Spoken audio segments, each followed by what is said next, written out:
están completamente distintas, o sea, incluso en funciones opuestas, ¿sí? Entonces, la idea de Freud era que la diferencia en qué estribaba en que la palabra usada por las psicoterapias estaba en función de su gestión, emitida desde un ideal del yo, ¿no? Y la idea de Freud, que la palabra como medio es justamente escuchar el inconsciente, ¿no? O sea, a partir de una posición opuesta a la de la sugestión. Bien, esto lo digo ¿por qué? Porque entonces Lacan se toma en serio esto que dice Freud, de trabajar la diferencia de la función de la palabra y la especificidad de la función de la palabra en el psicoanálisis. Trabajando, o sea, poniéndose a darle vueltas y a tratar de avanzar en esta idea, en esta cuestión fundamental para la práctica del psicoanálisis. ¿Por qué es fundamental? Porque la diferencia con las psicoterapias es que la palabra haga otra cosa que la sugestión, ¿no?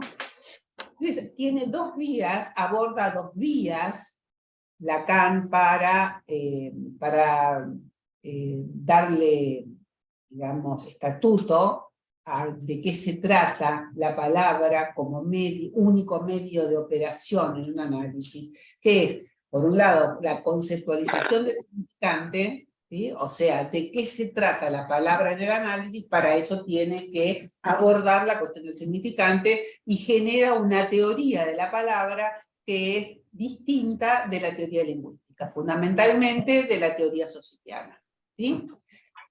Y avanza por ese lado. Ese es el trabajo que ustedes están haciendo en el posgrado, ¿sí?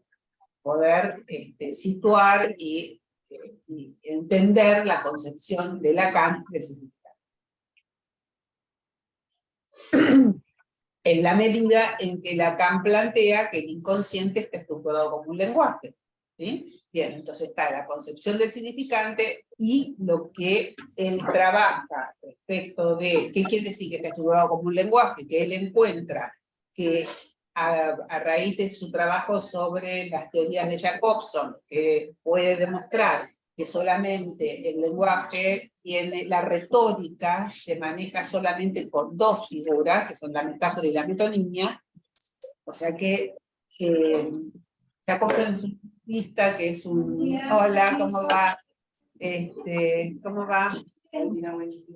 Es un ruso exiliado en París, y así, digamos, de los lingüistas más destacados de la época, de la primera parte del siglo. Él demuestra en su famoso estudio sobre las afasias, que no hay tal, digamos, arborización de figuras retóricas como la retórica y la lingüística tradicional clasifican, sino que hay solo dos figuras retóricas que rigen todo el lenguaje, que son la metáfora y la metonimia, y allí entonces Lacan hace una homología entre estas dos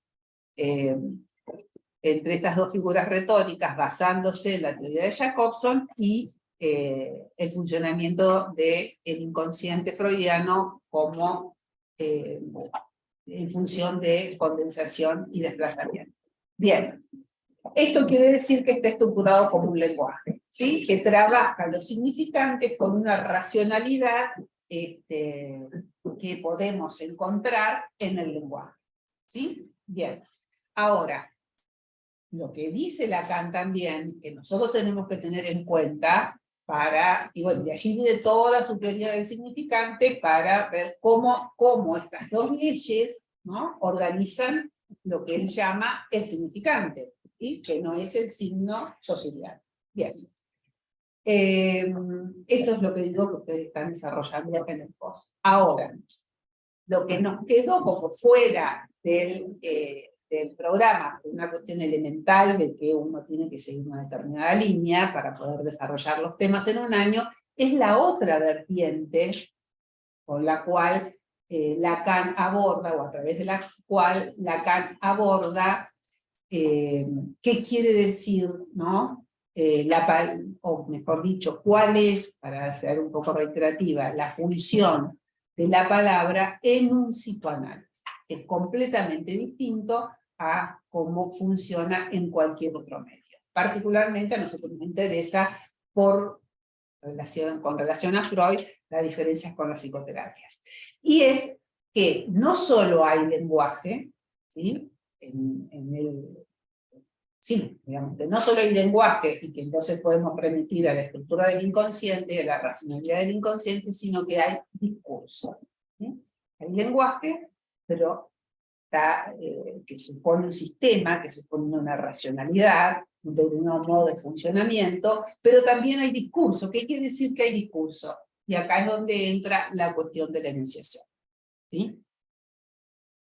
En principio vamos a decir, vamos a spoilear, vamos a decir el final, quiere decir que en lo que se dice, no solamente está lo que se dice, cómo se dice, sino que hay un decir. Quiere decir que hay un sujeto implicado en lo que se dice. Que por supuesto que si vos lo abordás solamente desde la racionalidad del inconsciente, desde el funcionamiento de una determinada teoría del significante diferente del signo sociediano, no tenés eso. ¿Sí? Entonces, cuando en los primeros desarrollos que Lacan hace de la enunciación, tiene que introducir esta dimensión. Bueno, entonces, por eso es por lo que estas clases, ¿sí? Para trabajar esta cuestión. Como ustedes saben, a nosotros nos gusta dar el contexto en el que Lacan habla, porque si no, porque lo que más nos interesa en Senda, tanto en el posgrado como después cuando seguimos trabajando, lo que más nos interesa es poder dar cuenta de las cosas que dice Lacan, porque nos abruman, nos aburren las letanías de las frases hechas. ¿Sí? Entonces, cuando Lacan habla del sujeto de la enunciación, ¿qué está diciendo? Ustedes lo han escuchado 1000 veces hablar del sujeto de la enunciación. ¿Sí? Entonces, bueno, ¿qué quiere decir? ¿A qué apunta? ¿Cuál es la especificidad de ese sujeto de la enunciación lacaniano? Entonces, en la vía de poder dar cuenta de estas cosas, es que siempre nos gusta plantear el contexto teórico en el que Lacan habla. No solamente el contexto teórico con relación al psicoanálisis, que es lo que está discutiendo con los psicoanalistas de su época, sino a qué apela Lacan para poder, porque Lacan no es que se sienta, como hizo Freud no inventó el psicoanálisis porque se sentó en su escritorio a pensar, sino que lo fue armando con lo que escuchaba, ¿sí? Con lo que escuchaba, con lo que intentaba conceptualizar del sistema. Bueno, cuando Lacan quiere avanzar respecto de las formulaciones freudianas, Freud llega hasta un punto, ¿sí? Cuando él quiere avanzar respecto de eso, se vale muy fundamentalmente de muchísimas cosas, como él dice en una frase muy linda, yo me he servido de cualquier cosa que he encontrado por aquí y por allá, ¿no? Con lo cual quiere decir, yo he leído y he trabajado en lo que estaba a mi alrededor, y efectivamente es lo que hace él. O sea, apela a los discursos de su época. En el momento en que Lacan teoriza esto, hay un auge importante de la lingüística y de la filosofía del lenguaje. ¿Sí? Y es de allí entonces donde él avanza para ir situando esto de que hay un sujeto comprometido en lo que se dice. No es un invento de Lacan, sino que esto ya venía trabajándose tanto en la lingüística como en la filosofía del lenguaje. Bien, para que se entienda. El punto de quiebre, ¿sí?, de la filosofía del lenguaje es la teoría de Austin, ¿sí?, y su famoso libro Hacer cosas con palabras, que se va a oponer a la tradición lingüística, a la filosofía del lenguaje tradicional, que eran los representacionalistas. Los representacionalistas, ¿qué afirmaban? Afirmaban que el lenguaje, o los enunciados, los enunciados en las proposiciones, representaban la realidad. ¿Sí? Entonces, y solo eran verdaderos si podían contrastarse con la realidad, ¿sí? O sea, la famosa frase, el gato está sobre el felpudo, es verdadero si el gato está sobre el felpudo, ¿sí? Y solo en la medida en que fueran verdaderos, tenían sentido. O sea que fíjense que acá hay una superposición entre el sentido y la verdad de un modo lógico en el sentido clásico. Por lo tanto, si yo digo por más que esté gramaticalmente correcta una frase, una proposición, si eso no puede contrastarse con la realidad, no tiene sentido. ¿Sí? Esto se sostuvo porque son lógicos, ¿sí? Y la lógica se maneja con esa teoría de la verdad, ¿sí? La verdad que pueda ser contrastable con la realidad, o sea, las famosas tablas verdadero o falso. Ahora, empiezan a haber objeciones al representacionalismo, ¿no? Por ejemplo, y las órdenes, y las preguntas, y los enunciados éticos, y los enunciados estéticos, ¿no? Si yo digo, por ejemplo, qué sé yo, Gaudí es el más maravilloso arquitecto de comienzo del siglo XX, por ejemplo, ¿no? Eso es un enunciado estético, ¿no? O si yo digo, algún enunciado ético respecto del bien, es un enunciado ético. ¿Esto tiene contrastación con la realidad? No. No puede contrastarse en la realidad que este enunciado que yo digo sea verdadero. ¿Por qué? Porque es del orden de la opinión. ¿Sí?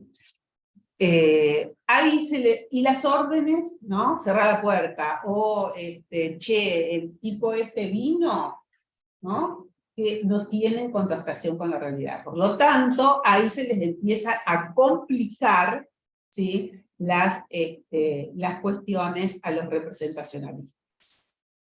Entonces, ¿cómo resuelven los neopositivistas, que son los de la representación, los representacionalistas? Entonces ellos dicen, bueno, ¿qué hacen siempre cuando algo se les complica? Clasifican.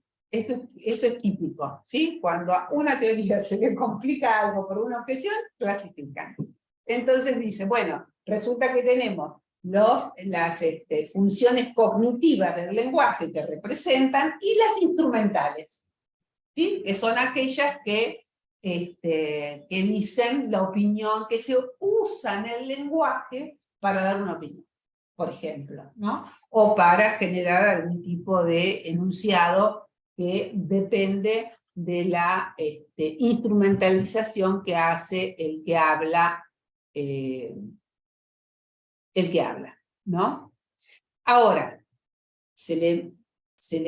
vuelven a quemar los papeles, porque le dicen, bueno, no, pará, pero hay un punto en que esas funciones se pueden mezclar, le dicen, ¿no? Desde otros lugares, o ellos mismos, porque bueno, siempre una teoría se pone a funcionar, ¿no?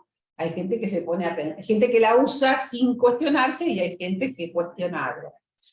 Dice, bueno, ojo, porque también esas dos funciones pueden estar mezcladas, ¿no? Por ejemplo, si yo digo el gato está sobre el felpudo, pues perfectamente puede ser que el gato esté sobre el felpudo, pero puede ser que sea una opinión y no sea del todo, no, mejor dicho, no porque ahí se podría contrastar, sino que hay alguien que está diciendo, ¿sí? El gato está sobre el felpudo, o sea que está diciendo algo respecto de la realidad.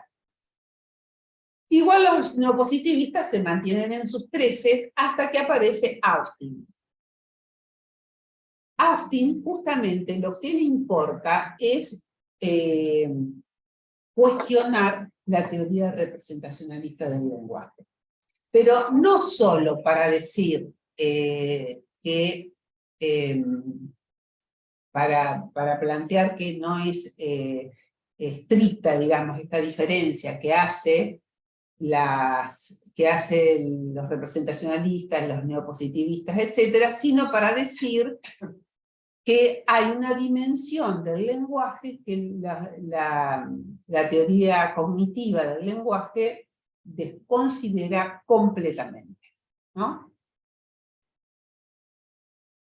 Un ejemplo que él toma, ¿no? Dice, por ejemplo, dice, no es lo mismo, ¿no? Si yo digo, sé que ha venido, que si digo, creo que ha venido, que si digo, quizá me parece o me dijeron que ha venido, ¿sí?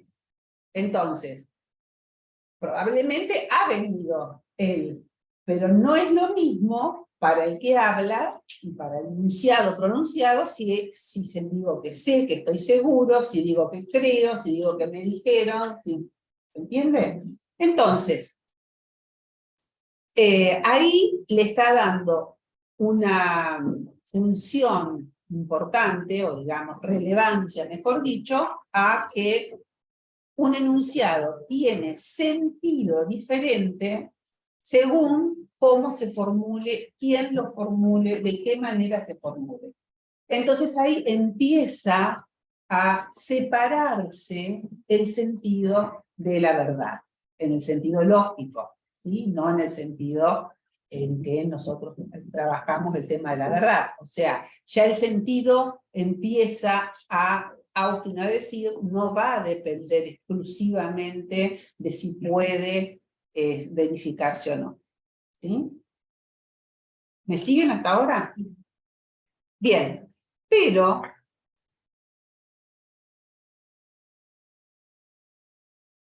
a esto, digamos, va a llamar falacia descriptiva al representacionalismo. O sea, lo que quiere decir es, el sentido no va a depender de la contrastación con la realidad porque los enunciados no son descriptivos. ¿Sí? Porque decir el gato está sobre el felpudo supondría que está describiendo, representando la realidad. Dice, los enunciados no son, esto es la falacia descriptiva. Entonces, ¿cuál es la dimensión? La dimensión que él va a introducir, y por eso su libro se llama Hacer actos con palabras, lo cual quiere decir, ya de entrada, lo que va a decir él es que no hay, está objetando la diferencia clásica entre una cosa son las palabras que se las lleva el viento y otra cosa son los actos, ¿sí? Del mismo modo que decir, bueno, lo único importante sería el conocimiento de la realidad y lo demás, ¿no? Son cuestiones de opiniones, ¿no? De maneras de hablar, etc. Entonces, el ejemplo fundamental que toma Austin es ciertos enunciados, por ejemplo, lo felicito. ¿Sí? Entonces, cuando él dice, bueno, analicemos este enunciado, lo felicito. ¿Es descriptivo? No, no está describiendo un hecho, como sería el enunciado, fulano de tal felicitó a mengano de tal. No, dice, lo felicito es el acto mismo de felicitarlo. A tal punto que si yo no lo hubiera dicho lo felicito, no lo hubiera felicitado. ¿Se entiende? O sea que lo felicito realiza el acto de la felicitación. Bien, lo mismo, por ejemplo, otros enunciados como juro. ¿Sí? Yo juro. Juro no describe nada, sino en el hecho, en el acto de decir juro, estoy jurando. Quiere decir que estoy haciendo algo en la realidad por medio de la palabra. ¿Okay? Esto supone un compromiso del que habla. Entonces, él dice, por ejemplo, él dice, ojo, no es lo mismo, por ejemplo, que decir bravo, decir lo felicito. Es otra cosa, es que yo, el que hablo, estoy diciéndole a otro lo felicito y por lo tanto felicito. Entonces, él dice, el hecho de que lo felicito no es otra cosa más que el hecho de pronunciar las palabras lo felicito. Prometo también. Prometo, efectivamente. Por lo tanto, dice, no describen el hecho, sino que lo constituyen.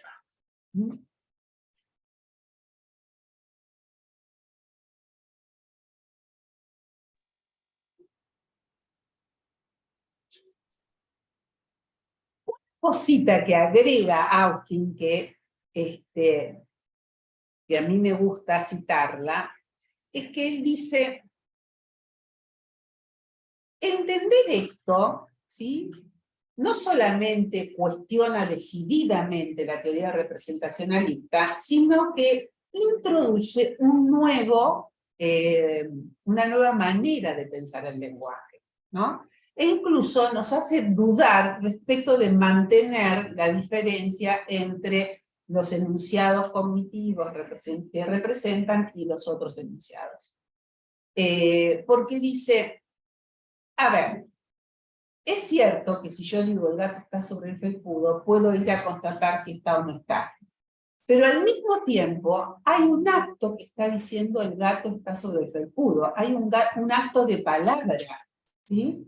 Entonces, hay alguien que está diciendo el gato está sobre el felpudo y por algo le interesa decir el gato está sobre el felpudo. ¿Se entiende? Ese pequeño matiz es muy importante para nosotros. Nosotros siempre, cuando escuchamos a alguien en un análisis, tenemos que pensar, aunque no lo pensemos, digamos, tenemos que tener en cuenta que ¿por qué alguien está hablando de esto? ¿Sí? No es lo mismo que diga, ¿no? Alguien puede empezar contando qué sé yo, algo que considera banal, como para romper el hielo, etc. Pero está diciendo eso, ¿no? Entonces, uno puede, así como dice Austin, ¿cuál es la necesidad que tiene de decir el gato está sobre el felpudo? Uno tiene que pensar, bueno, ¿qué necesidad? En sentido, en sentido de una necesariedad, ¿no? Tiene esta persona de empezar hablando por esto, ¿sí? Entonces, esto nos enseña a escuchar también, ¿no?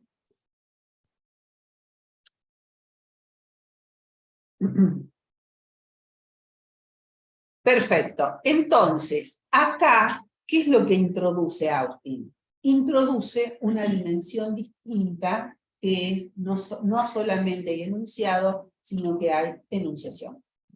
¿Sí?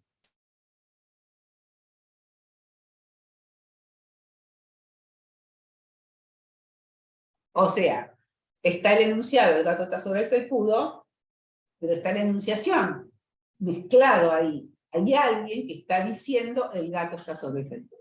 Por supuesto, los lógicos no pueden considerar esto, porque los lógicos tienen que ver, si no la ciencia no avanzaría por ese lado, ¿sí?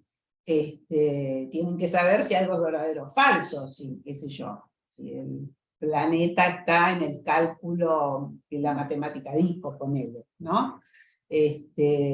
Pero la filosofía del lenguaje abre otro camino para considerar, porque de Saussure había deliberadamente dejado el habla fuera de su consideración de la lengua, porque como él quería demostrar que la lengua era un sistema, no podía introducir el habla, que es lo que cada uno, él dice, bueno, el habla que es lo que cada hablante selecciona de la lengua para emitir un determinado enunciado en una determinada circunstancia. Yo esto no lo puedo considerar, porque lo que yo quiero ver es cómo está armado el signo, cuál es la relación entre las palabras, etc. Tiene que demostrar que la lengua es un sistema. Entonces, la cuestión del habla la deja afuera, ¿no?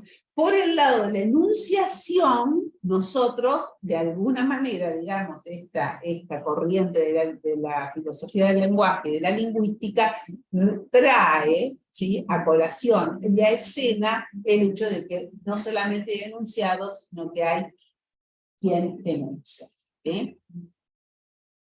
Bien. En la misma senda, pero del lado de la lingüística, ¿sí?, aparece Benveniste.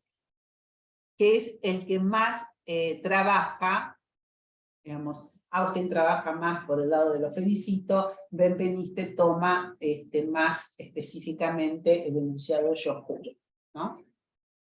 Y ahora van a ver por qué. Él dice, bueno, acá tengo que plantear otra cosita que tiene que ver con la filosofía del lenguaje, pero lo destaco porque ustedes se van a encontrar varias veces en Lacan con la cuestión de la paradoja del mentiroso, ¿no? En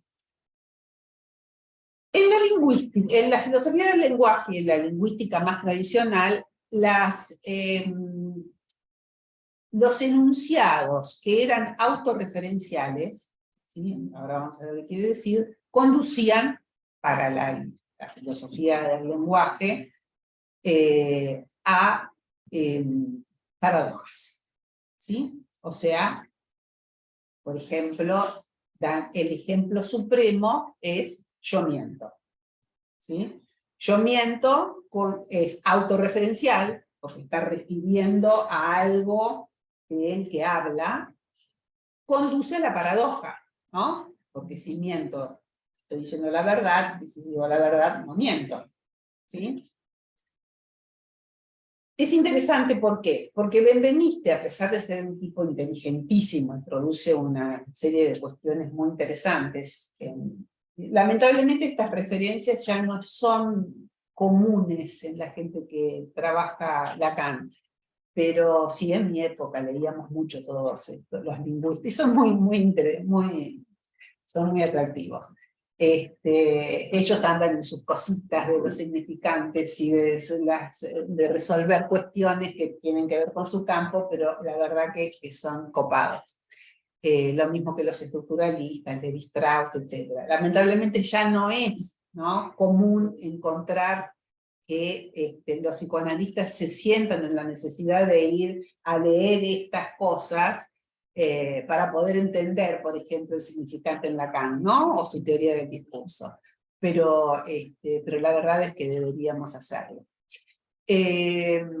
Bueno, entonces, Jacobson hace una diferencia entre el yo miento, que no lo puede resolver, ¿sí?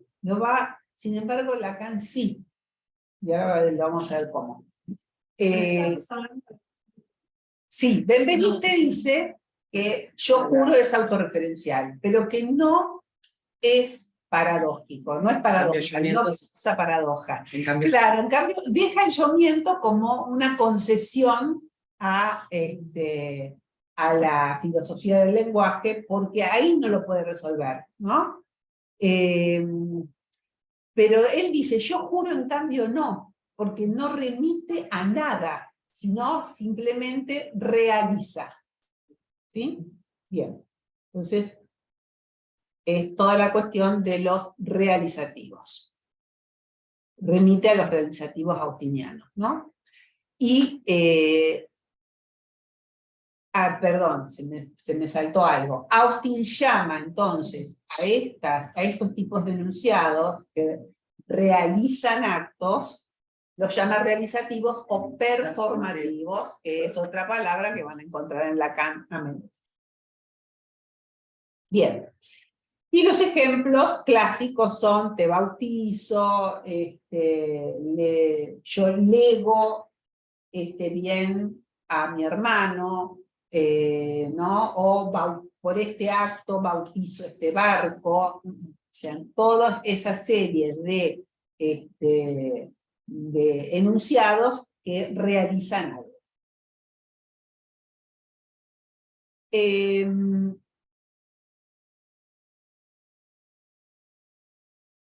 Perdón, déjenme buscar alguna cosita para no extenderme demasiado.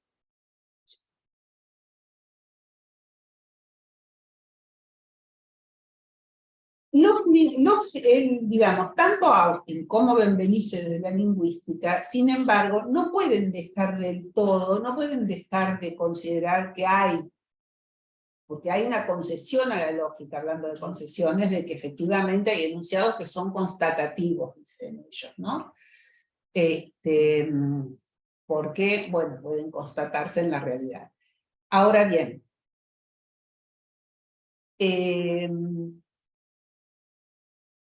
lo que sí encuentran como decisivo es el hecho de que no hay significantes que por sí mismos se puedan considerar constatativos o realizativos. Como por ejemplo juro. Juro sí. Si yo digo yo juro, es realizativo. Si yo digo yo prometo, es realizativo, ¿no?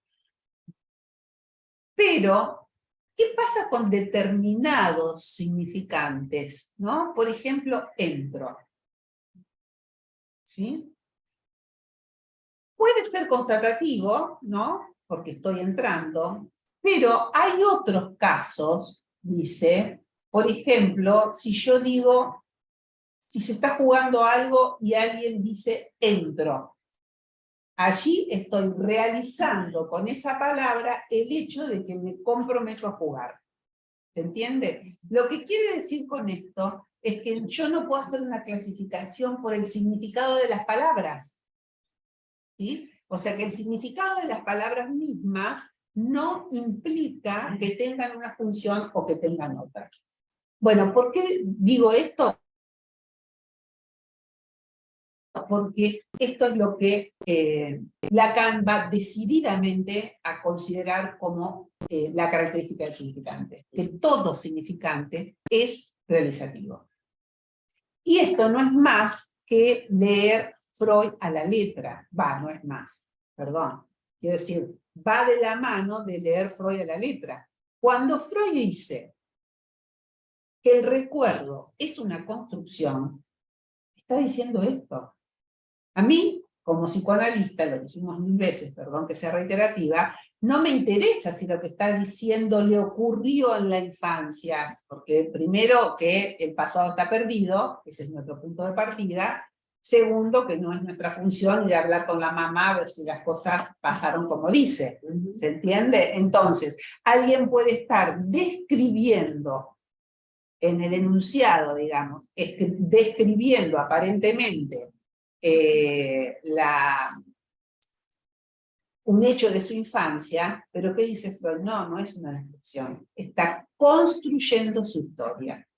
Eso, desde este punto de vista, de esta mirada nuestra, de la filosofía del lenguaje, de lo realizativo, de lo performativo, es lo que a nosotros, es lo que nosotros podemos decir, bueno, ¿qué quiere decir que está construyendo? Es que hay un sujeto comprometido y está realizando una,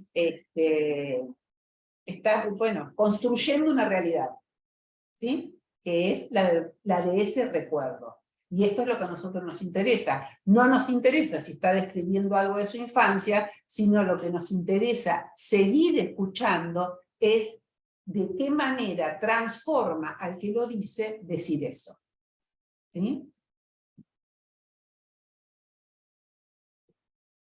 No es lo mismo, ¿sí? No es lo mismo para quien habla decir, por ejemplo, mi madre es un ángel, o decir mi madre es un demonio.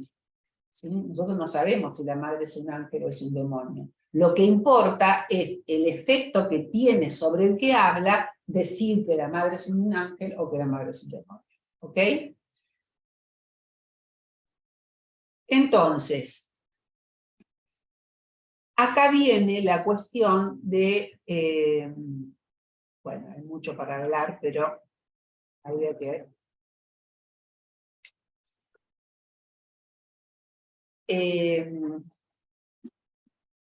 dos cositas.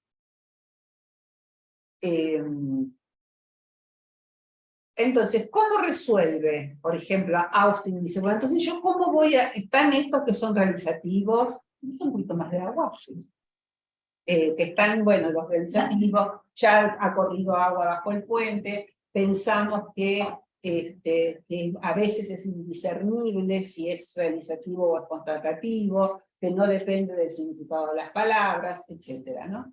Entonces, lo que va a decir Austin y va a retomar Benveniste con mucha más intensidad es, ¿y cómo hacemos entonces para decidir el significado de un enunciado, o el sentido de un enunciado, ¿no? Sobre todo porque hay determinadas palabras en el enunciado que están vacías de sentido en sí mismas, ¿sí?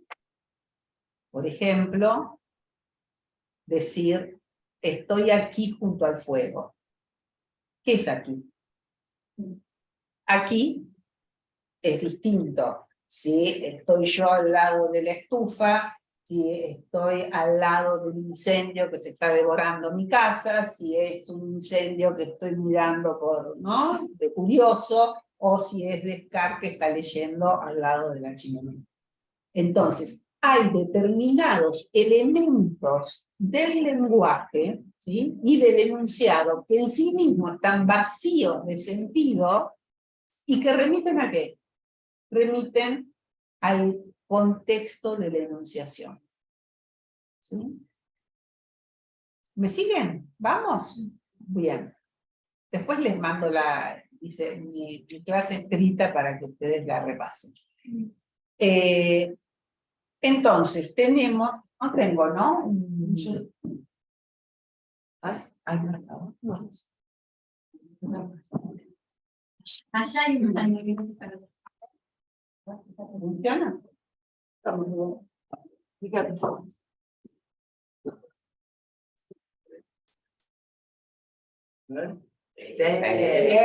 Muy bien.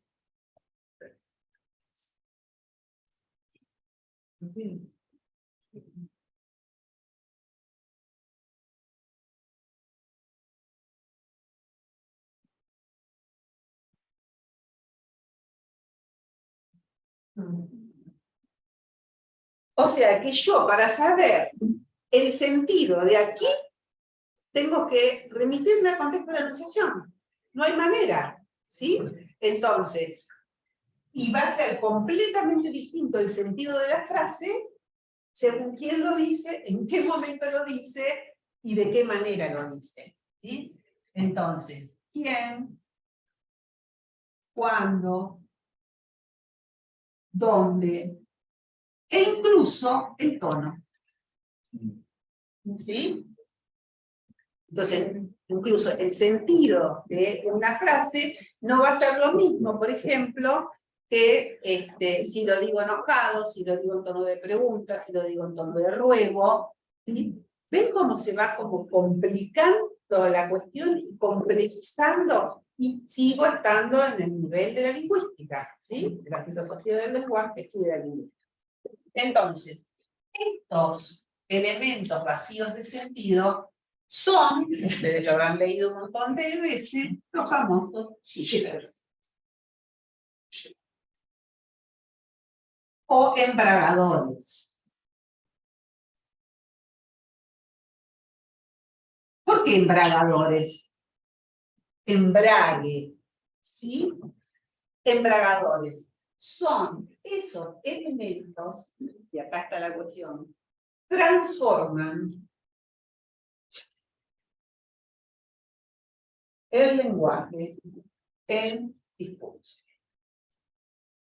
¿Sí? Entonces, yo ahora no tengo solo lenguaje, ¿sí?, en el sentido de los enunciados efectivamente pronunciados como articulación de signos que tienen su significado, sino que si yo no me remito a la enunciación, no puedo decidir el sentido del enunciado, ¿sí? Entonces, el lenguaje es un sistema de signos. El discurso supone la enunciación.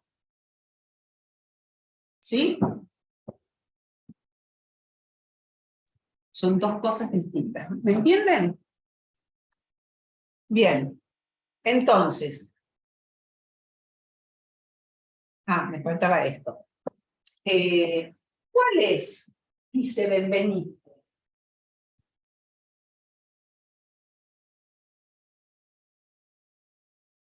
Son las dos referencias que yo tomé, porque si no es infinito. Hay un libro, si quieren profundizar más, de Recanati,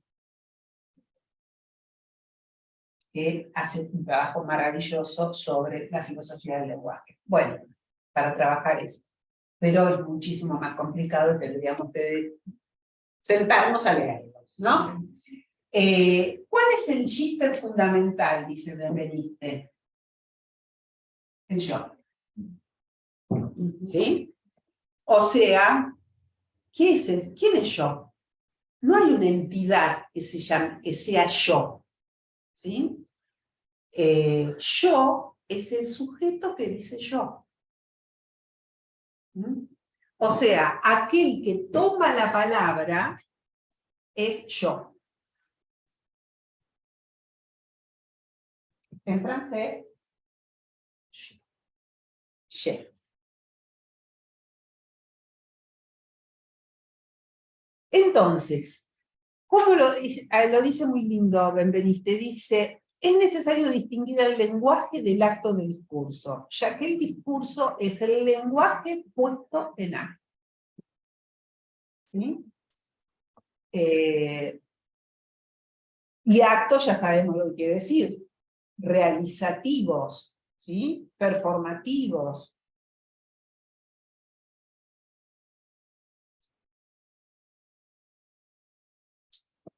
Benveniste dice algo muy interesante. Dice, entonces, si nosotros consideramos el discurso, ¿cuál es la realidad que le corresponde al discurso? ¿Sí? No es la realidad de representación, sino la realidad de instauración.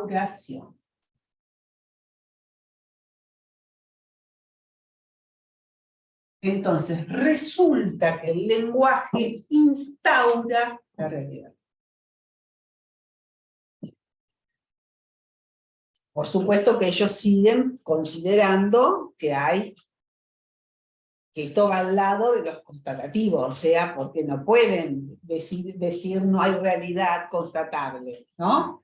Pero esta dimensión, ¿no? De que el lenguaje, en tanto discurso, o sea, en tanto alguien se compromete en lo que dice, instaura la realidad, es la dimensión que a Lacan le interesa. ¿Sí? ¿Por qué? Bueno, porque el psicoanálisis plantea, a ver, el psicoanálisis es vamos a decir así, es un discurso que está fuera de todos los otros. ¿Sí? O sea, tiene Lacan se la pasa dialogando con la lógica, etcétera, pero para situar que se trata de otro ámbito, es completamente distinto. ¿Sí? ¿Por qué? Por esto mismo que dice Freud. Bueno, el recuerdo siempre es encubridor, ¿no? Siempre está vehiculizando algo de otro orden. O sea, ¿qué es lo que vehiculiza? ¿Qué es lo que nos interesa a nosotros del recuerdo? Es el deseo que está comprometido en ese recuerdo, o el goce o la satisfacción que está comprometido en ese recuerdo, ¿sí? O qué relación, qué posición está tomando el que habla, el que recuerda, respecto de eso que construye. Esto es lo que a nosotros nos interesa. ¿Mm? Entonces, Freud plantea algo inédito y algo que obviamente hace obstáculo al sentido común, a la filosofía de la representación, a la lógica, a la ciencia dura, etc. ¿Por qué? Porque está hablando de otra cosa.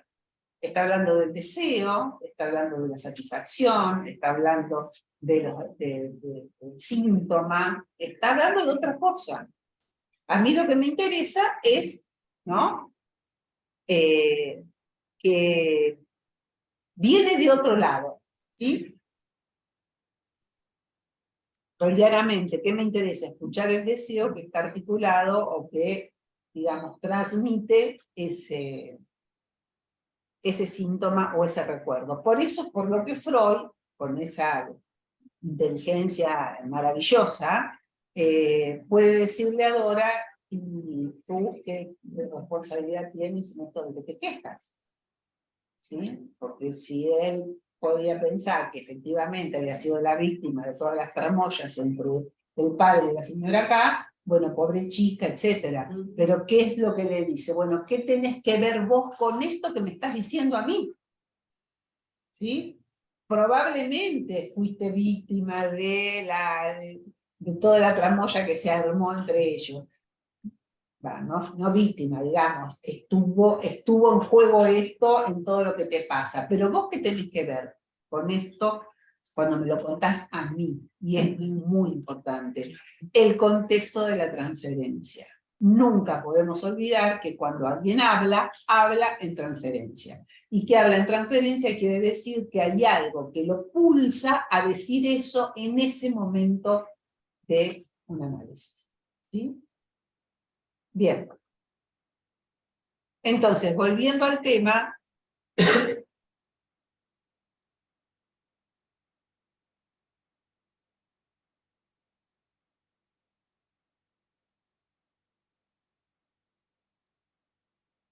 dice, no hay un objeto definible como yo al que pudieran definir idénticamente las instancias.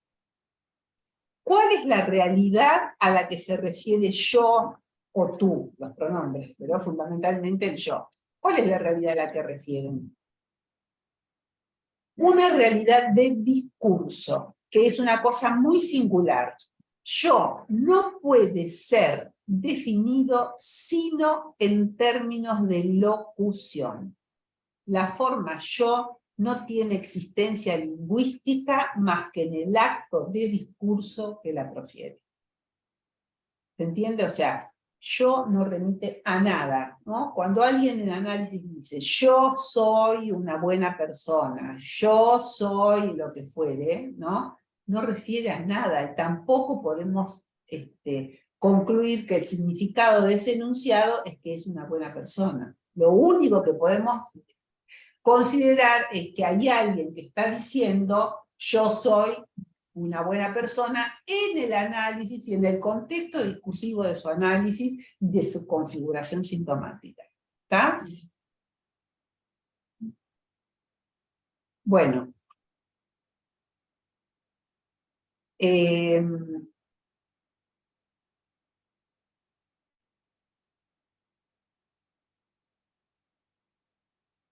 Entonces, la idea de Benveniste, que también es muy interesante, es esto de que yo es este signo vacío que cualquiera se lo apropia cuando habla, o sea, cuando dice yo. ¿Sí? Y entonces, la idea interesante de él, y por eso lo de los embragadores, los shifter, etc., en realidad shifter no es de Benveniste, es de Jacobson el término shifter, el de Benveniste es embragador. Pero ya les dije que Lacan tenía predilección por Jacobson y ha tomado varias cosas de él, entre ellos el término shifter, pero que remite a lo mismo. O sea, esas marcas en el enunciado que en sí mismos son vacíos y que remiten a la enunciación. Lo que dice, no sé si ya lo dije, pero lo que dice Benveniste es que en el momento en que alguien dice yo, ye, está transformando el lenguaje en discurso. Por su propio, él mismo, digamos, la persona que al decir yo habla, está transformando, es como que se apropia del lenguaje, de todo el lenguaje, y lo transforma en discurso.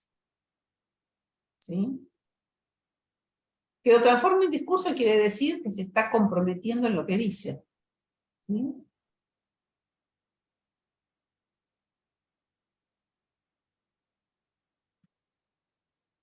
Entonces resulta que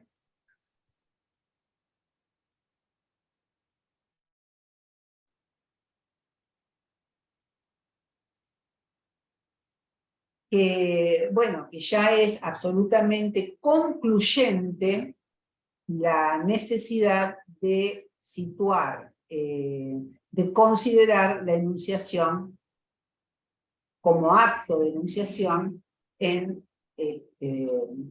en el acto de hablar. ¿Sí?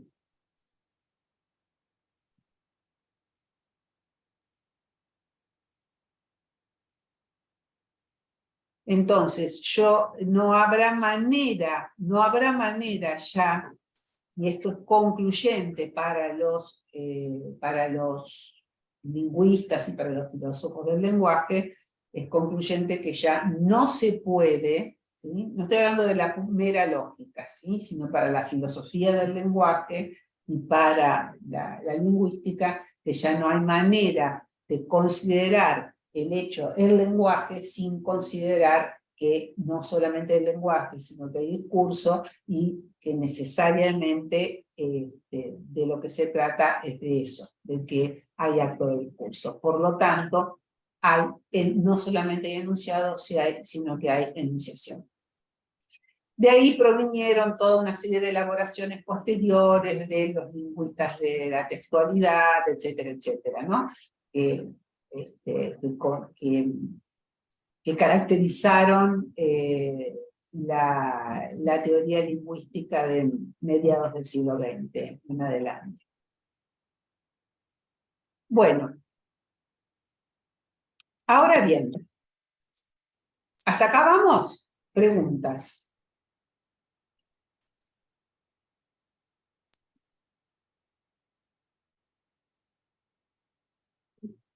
¿Preguntas? Me van siguiendo, a pesar de la densidad conceptual. Bueno, yo trato de hacerlo lo más comprensible posible. No es lo que van a encontrar en Recanati, pero bueno, intenté amasar un poco. Bueno, capaz que justo cuando termines la exposición podemos charlar un poquito de lo que nosotros estuvimos viendo en el módulo y viendo a ver cómo lo podemos pensar ahora en esto. Si quieren lo hablamos ahora, como quieran.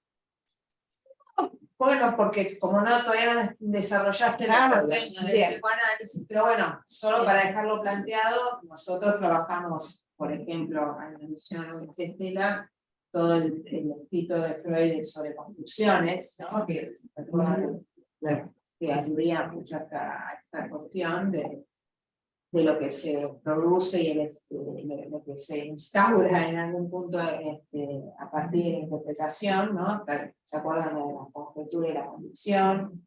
Un lado. Y pensaba también, por lo menos el último encuentro que tuvimos nosotras, que trabajamos Lacan, esta cuestión de la verdad surge de la equivocación. ¿Se acuerdan? Toda la distinción que él hace entre la mentira, la verdad, la equivocación, el error, bueno, cómo también tiene que ver con esto, ¿no? Claro, por supuesto. Se puede mentir, y esto la verdad, etc. Introduce algo muy interesante para pensarlo, que es, yo les decía, bueno, para los representacionalistas, el sentido, los enunciados solo tienen sentido si son verdaderos, ¿no? Tanto Austin como Benveniste como Jacobson no se meten con la verdad, se meten con el sentido, ¿sí? Entonces van a decir, no, el sentido depende del acto de hablar, del acto de enunciación, el sentido depende de considerar el acto de discurso, etc. Pero, efectivamente, lo que nosotros tenemos que volver a traer a escena acá es la cuestión de la verdad freudiana. ¿Sí? Para Freud no solamente hay sentido, sino que hay verdad en el decir, ¿no? Que es distinto del de la lógica. Ahora vamos a ver si podemos avanzar un poquito. Entonces, lo que hemos tenido acá, lo que este desarrollo nos ha traído es, por un lado, que la referencia del significante no es el referente de la realidad, sino el discurso. ¿Sí? O sea, el referente, esto es importantísimo, chicos, ¿eh? No existía antes de estas elaboraciones. El referente, para el Saussure, ustedes tienen el signo, que es significado y significante, ¿sí? Ligado a otro signo, y el referente queda acá. afuera de la lengua. No. El referente es el objeto. Yo, puerta, a los lingüistas no les interesa la puerta, ¿sí? Y ahora resulta que después de todas estas elaboraciones van a decir que la referencia, ¿sí?, es discursiva. O sea, yo doy por sentado. ¿Qué da por sentado de Saussure? Que hay un referente al que el signo refiere, solo que no lo voy a tomar porque me interesa el sistema de la lengua, ¿sí? Ahora, después de todos estos desarrollos, lo que dicen es que para los lingüistas y los filósofos, que para decidir el sentido de un enunciado, yo no voy a remitir al referente, ¿sí?, sino al acto mismo del discurso. Esto es una novedad, ¿no?, que transforma todo lo que nosotros lo que se pensaba sobre el lenguaje hasta el momento.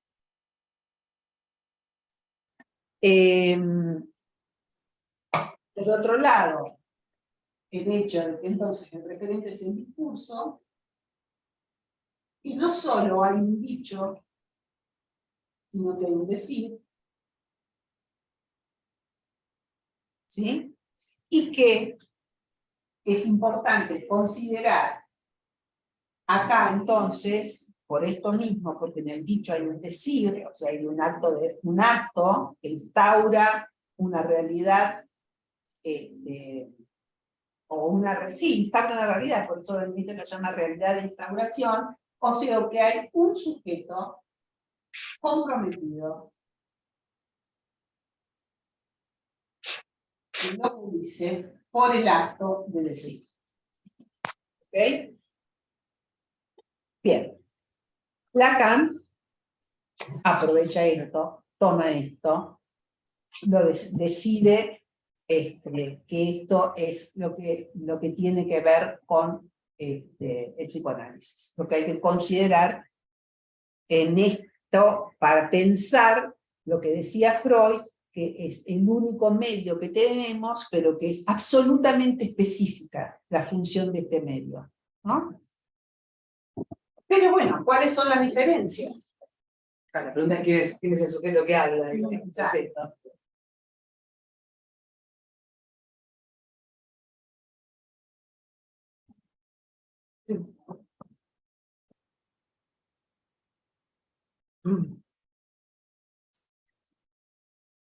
Lo que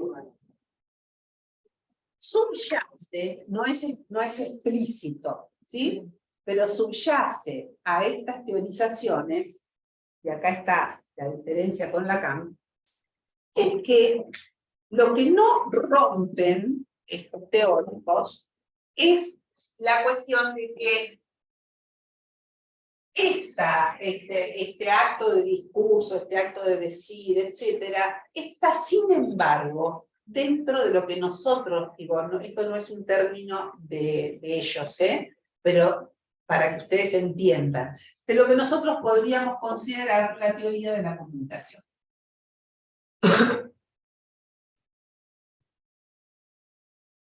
O sea, que hay alguien que habla, ¿sí?, o sea, que toma elementos del código del lenguaje para decir algo a otro que lo recibe, ¿sí? Ahora, ¿cuál es la diferencia con el psicoanálisis? Que sabe lo que dice, ¿sí? Toma elementos del código, dice algo, ¿no? O sea, hay un mensaje. El hecho de que no solamente haya código, sino que hay mensaje, quiere decir que hay alguien hablando, ¿sí? En ese sentido, hay un decir. Pero el que dice, sabe lo que dice, ¿sí? A través del mensaje, a alguien que puede entender lo que el otro dice, decodificarlo, entenderlo, etc. ¿Sí? Bien.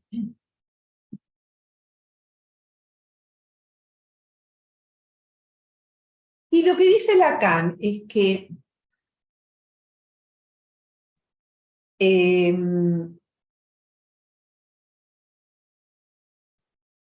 para toda esta teoría de la que él se vale y en la que él abreva y que él considera decisivo para su propia teorización, el problema es que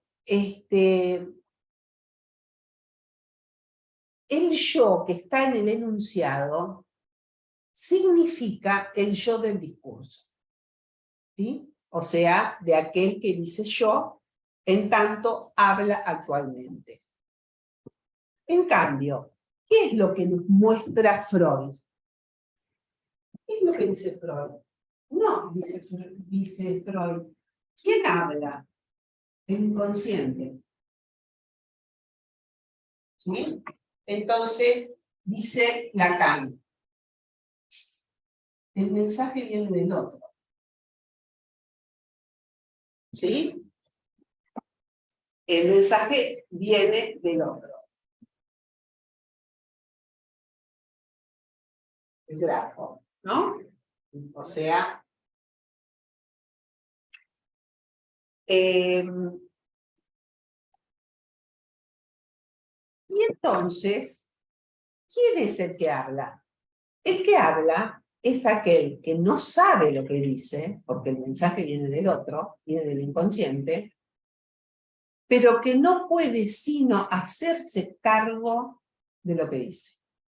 ¿Sí? Esto es lo que ustedes leyeron en la responsabilidad moral por el contenido de los sueños.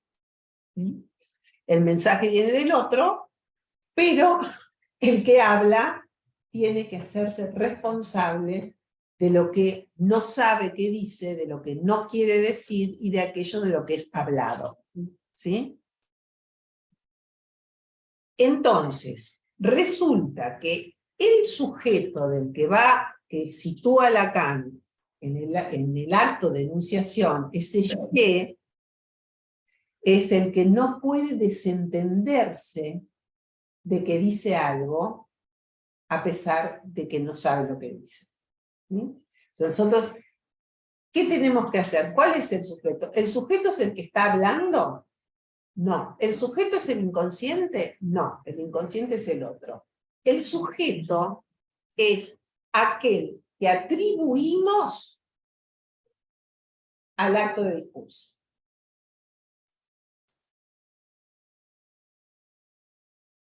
Entonces, Dora padece tos, padece problemas de afonía, ¿sí? Ahí está, digamos, corporizado en un síntoma algo que viene de otro lugar que ella desconoce completamente, ¿sí?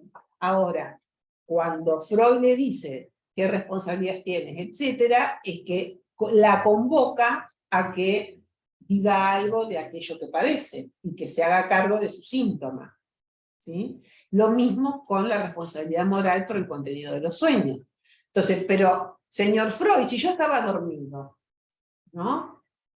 Pobre de mí, yo estaba completamente dormido, y me aparece esto que me complica la mañana, ¿no? ¿Y qué le dice Freud? Insólito. Usted estaba dormido, pero lo soñó usted, por lo tanto, usted es responsable de aquello que no quiere reconocer, ¿no? En ese textito de la responsabilidad moral está muy claro este circuito, ¿sí? Soñó algo en lo que no se quiere reconocer, viene del otro, ¿sí? Ahora, lo soñaste vos. Pero no, yo estaba dormido, ¿no? Pero lo soñaste vos. Esa es la división que nosotros tenemos todo el tiempo que poner en juego, ¿no? Lo cual no quiere decir que, porque eso también se ha como entendido mal en el psicoanálisis, en los psicoanalistas posteriores a Freud, no quiere decir que entonces yo soy culpable de lo que soñé, porque entonces seguramente abrigo en mí, sino que sencillamente lo que Freud dice, si usted lo soñó, tiene que decir algo de lo que soñó, ¿no? Por eso yo insisto tanto, es un cafecito, ¿no? Insisto tanto en las supervisiones y cuando charlamos en la cuestión de la etimología de la palabra responsabilidad, ¿no? Responsabilidad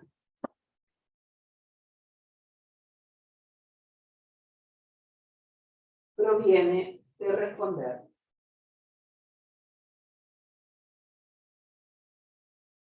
¿Sí? O sea, no es una acusación, usted, sino que es, y hay que responder por esto, ¿no? Seguramente una serie de circunstancias y de cuestiones y de la neurosis de los padres, etcétera, han llevado a que alguien en determinado momento, mezclado todo esto por sus voces, deseo, todo lo que nosotros sabemos, han llevado a que alguien en un momento, cuando demanda análisis, esté, digamos, en un momento de su vida y con una configuración neurótica que le impide, que lo inhibe, que lo angustia, que está sintomatizado, etcétera, etcétera. Bien, ahora nosotros no podemos deshacer lo que ya pasó. Lo que podemos hacer es, a partir de acá, en la medida en que usted responda de lo que le pasa, podemos hacer algo. ¿Sí? Bueno, como siempre digo, esto cura. Perdón, Nati, no sabía que no había café ahí. Bueno. O sea, podemos decir que el discurso instaura sujeto. Exacto. Exactamente. El discurso instaura sujeto. Es el discurso que viene del otro, ¿sí? Pero que yo lo que tengo que escuchar es que el que habla, tengo que escuchar a un sujeto que se tiene que hacer responsable de eso que viene del otro. ¿Sí? Exactamente. Vos lo dijiste muy bien. Gracias.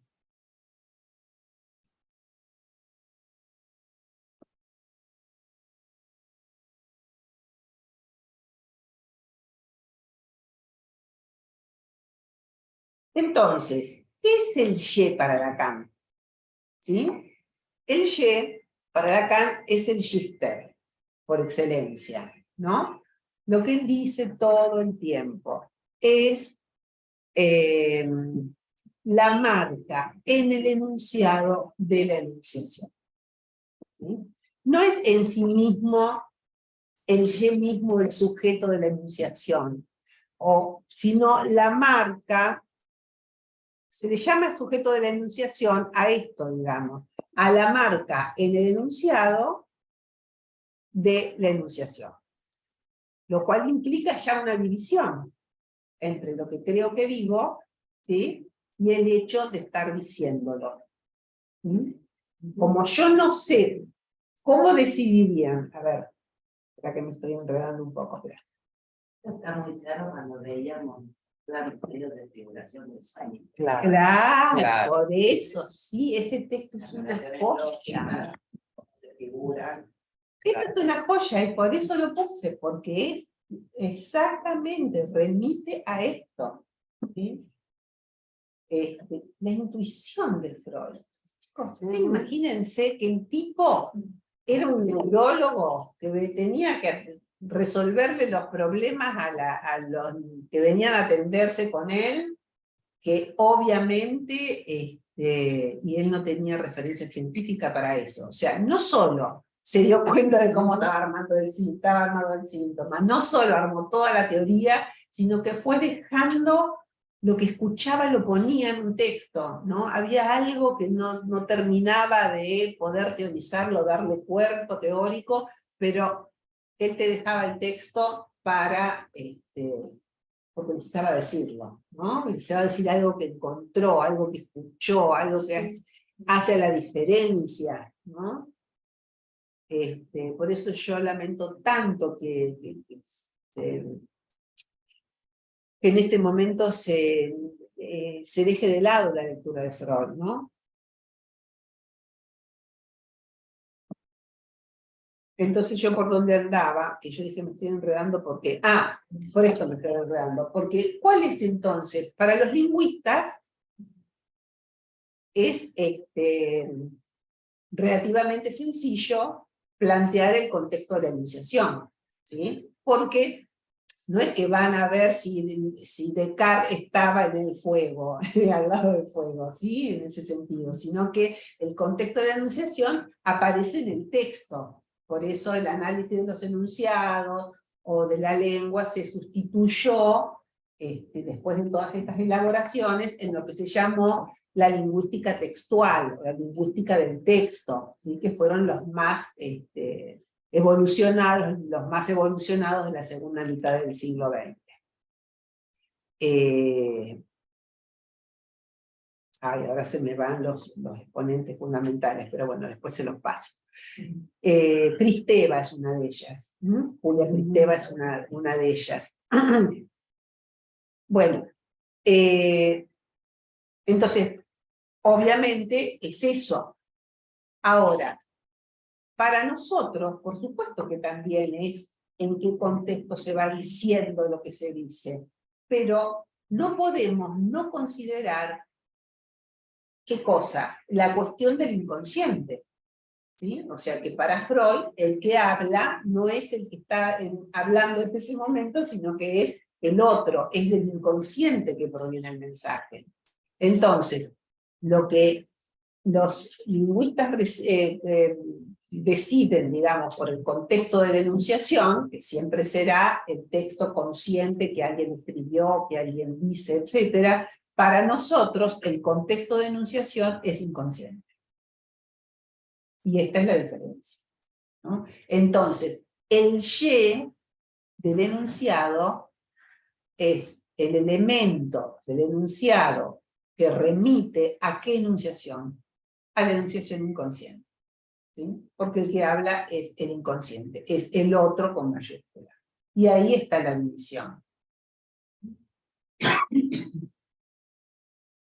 Entonces esto ya es Lacan, ya no es ni la lingüística, ni la filosofía del lenguaje, etc. Él toma de ahí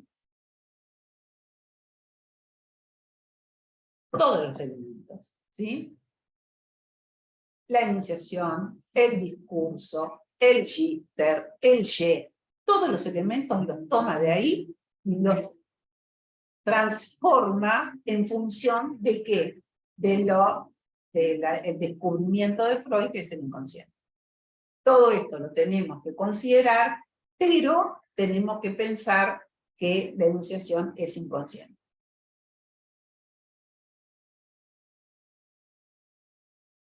Entonces,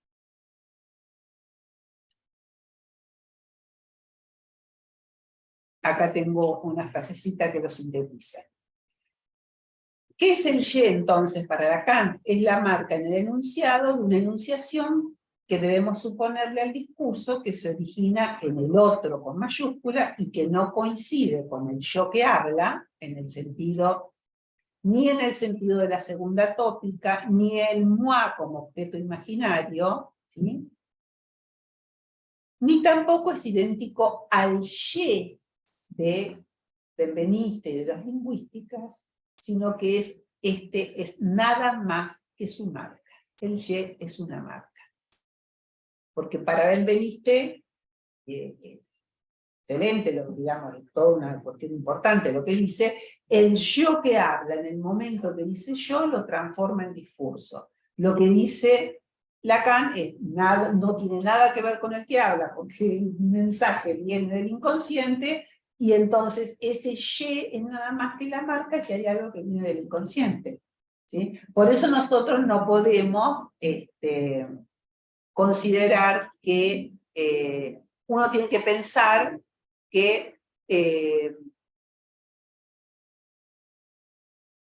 todo lo que dice alguien proviene del inconsciente. Es nuestra posición, es nuestra obligación, ¿sí? No porque no consideremos que hay preconsciente, etcétera, etcétera, sino que hay que pensar que el que habla está dividido porque eso que dice no sabe lo que dice. ¿Mm?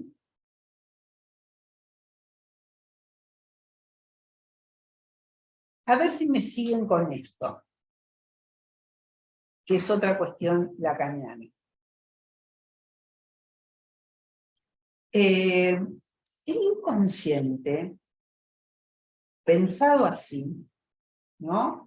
Como se dice lo que dice Freud proviene del inconsciente, el que habla no sabe lo que dice, etc. Lacan considera que el inconsciente es esta racionalidad, ¿no?, que funciona según la metáfora y la metonimia, ¿no? En realidad, ese discurso que viene del inconsciente excluye al sujeto, por esto mismo de que lo pasa por encima, ¿sí? De que alguien quiere decir una cosa y dice otra, que alguien quiere considerar que es pura bondad y sueña que despanzurra a otro en un sueño, ¿sí? Que lo hace trizas, o sueña con, o que es muy espulcro y sueña con cataratas de mierda, por ejemplo, ¿no? Entonces, no hay en realidad un sujeto del inconsciente, en el sentido que, porque la frase de Lacan es el sujeto del inconsciente, entonces no hay sujeto del inconsciente, el inconsciente le pasa por encima, lo excluye al sujeto. ¿Qué hace la interpretación? La interpretación encuentra un sujeto dividido para eso que viene de otro lugar. ¿Se entiende?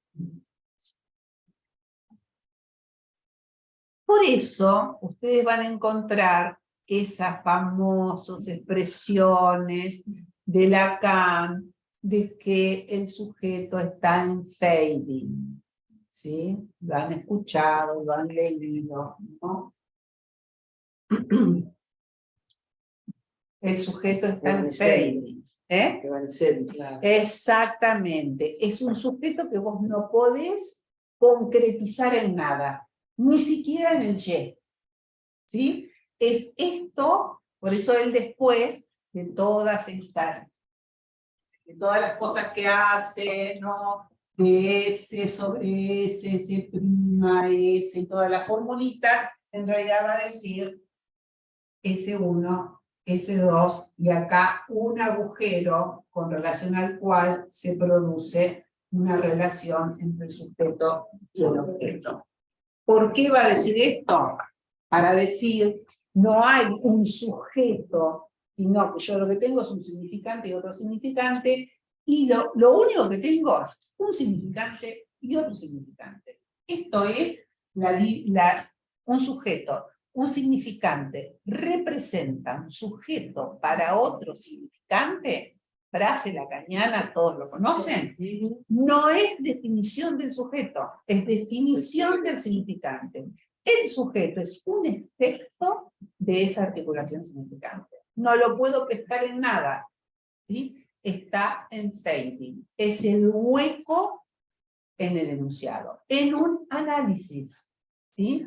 Siempre estamos hablando de un análisis que supone la modificación de todas las coordenadas de lo que intuitivamente o científicamente o lógicamente podemos considerar, ¿sí?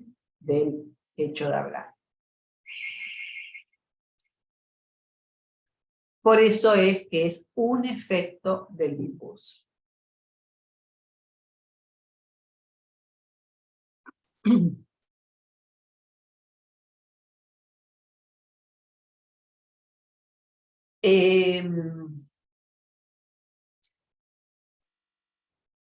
Vieron que tanto Freud como Lacan hacen hincapié en la cuestión de que lo que dice alguien es distinto de lo que cree que dice, ¿no? Y que esto es nuestra tarea. Nuestra tarea es girar, como yo muchas veces uso una metáfora, digo, girar el espejo, girar, ¿no? Cuando uno equivoca lo que está diciendo un paciente, ¿no? Le escucha otro sentido o introduce algo para que produzca otro sentido, lo que estamos viendo es esto de creer que sé lo que digo, o creer que lo que digo tiene un sentido y que me aferro a este sentido, ¿no? Nuestro trabajo es dar vuelta a eso. Ahora, respecto de la verdad y del engaño que supone hablar, yo siempre traigo a colación, y con esto vamos terminando, tengo más, pero no es demasiado para ustedes, el hermosísimo ejemplo del chiste, texto que yo siempre quiero que lean y todos se resisten porque ya lo leyeron, bueno, al final lo saqué porque tanta resistencia,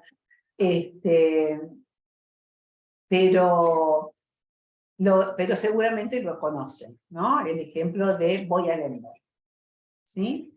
¿Lo conocen? Bueno, ¿no lo conocen? Mejor. Lo cuenta Freud. Son los chistes graciosos. Exactamente. Toma un baño.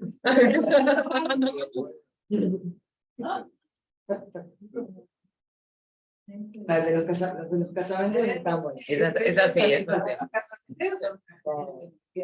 Bueno, hoy sería políticamente incorrecto.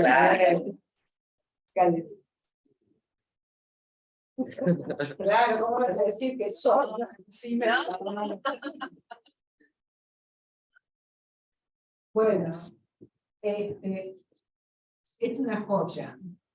Se encuentran dos, él siempre dice que son chistes judíos, por eso son judíos, ¿no? Un judío se encuentra con el otro, ¿no? Y le dice, voy a Lemberg. El otro le contesta, ¿por qué me dices que vas a Lemberg cuando en realidad vas a Cracovia? Es un chiste. Bueno, ese es el chiste. Súper interesante este chiste, ¿no? Porque puede ser que el tipo dice, voy a Lemberg, y el otro escucha todo esto. ¿No? Bueno, si no consideras la enunciación, no podés, ¿no? O sea, ¿qué es lo que escucha una intención de engaño? Igual se me ocurre, ¿no? Porque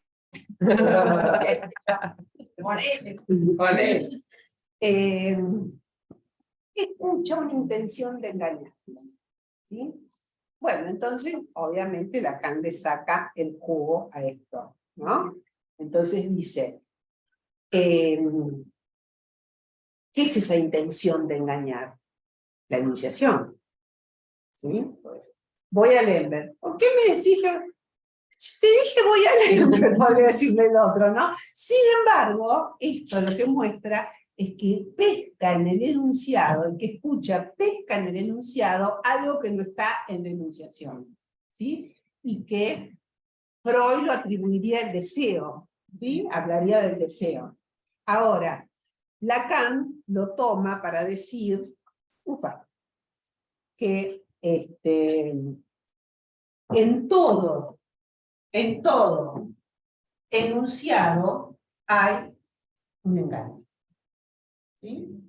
O sea, ese engaño es el engaño del yo, que cree que está diciendo una cosa y en realidad no, que está diciendo otra, pero también porque lo considera un elemento fundamental de la transferencia, ¿sí? O sea, que está en juego siempre en la transferencia un yo de engaño. No porque sea deliberado,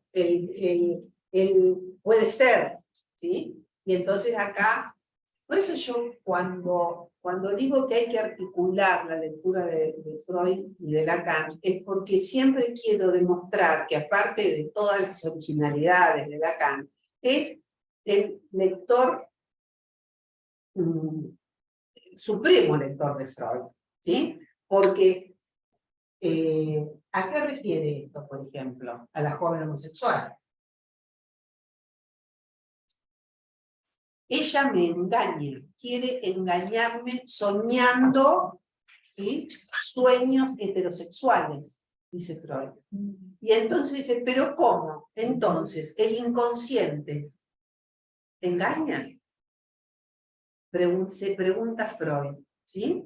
¿El inconsciente puede mentir?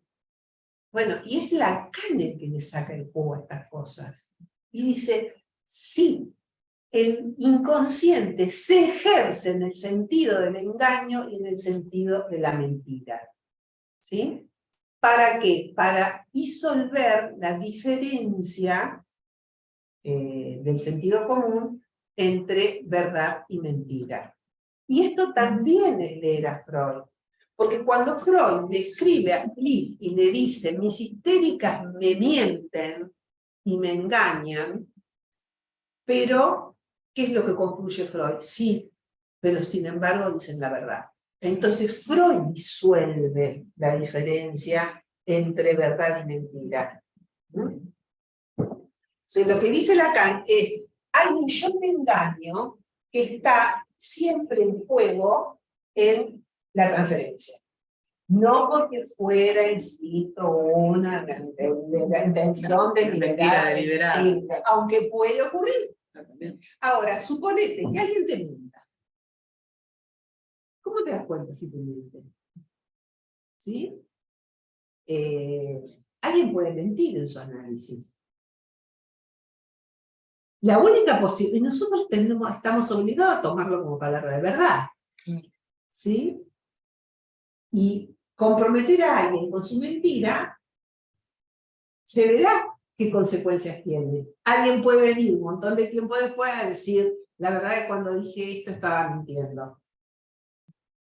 ¿Sí? Pero ¿qué dice Lacan? Y ahí resuelve la paradoja del mentiroso y agrega algo, ¿no? Entonces, cuando dice yo miento, pues era tan sencillo, y Jacobson no lo pudo resolver. Cuando dice yo miento, ¿por qué no hay paradoja? Porque en realidad hay una enunciación que es yo te engaño. ¿Sí? O sea, yo estoy diciendo yo miento, ¿sí? Y la enunciación es yo te engaño. Entonces, lo que dice Lacan es, creyendo que mientes o que me engañas, en realidad dices la verdad. La verdad inconsciente, ¿sí? Entonces, no importa si miente o no miente, lo que importa es que hay una verdad inconsciente que se articula en esa enunciación. Y esto es lo que él consideraría, lo dice en el seminario 11, la interpretación de esta cuestión transferencial. Que después de todo este desarrollo y de todas las cosas que hemos pensado, resulta sencilla, pero cuando él está tratando de darle una vuelta de tuerca a lo que dice Freud y digamos, disolver el versus entre verdad y mentira, esto resultaba realmente, digamos, disruptivo, ¿no?